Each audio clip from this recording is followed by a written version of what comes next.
If integration of 2^1/x divided by x square dx is equal to k times of 2^1/x plus integration constant c, then k is equal to.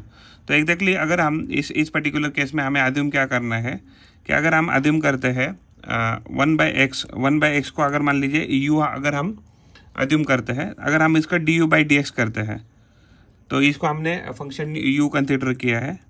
तो अगर हम इसको u consider करते हैं तो u करने के बाद इसका जो du/dx हो जाएगा तो ये क्या आ जाएगा -1/x², ये वैल्यू दे देगा।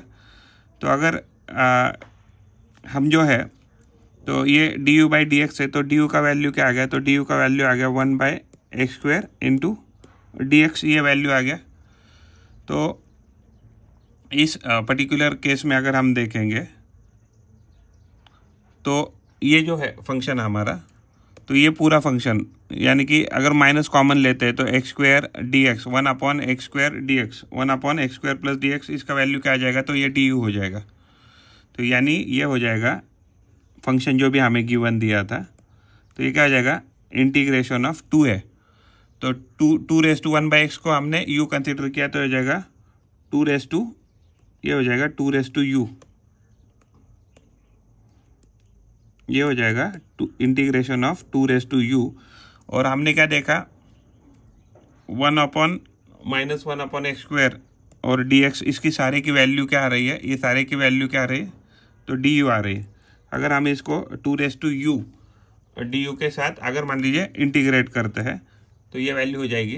तो इसमें एक माइनस साइन रह गया है यहाँ, तो ये जो 2^u du जो है तो इसका अगर इंटीग्रेशन करेंगे तो ये वैल्यू हो जाएगा 2^u डिवाइडेड बाय ln 2, ये वैल्यू आ जाएगा और प्लस इंटीग्रेशन कांस्टेंट c आ जाएगा।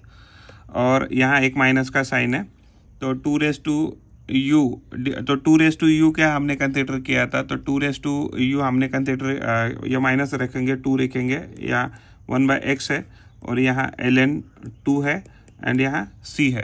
तो हमें क्या पूछा था, हमें यही पूछा था k टाइम्स ऑफ 2^x।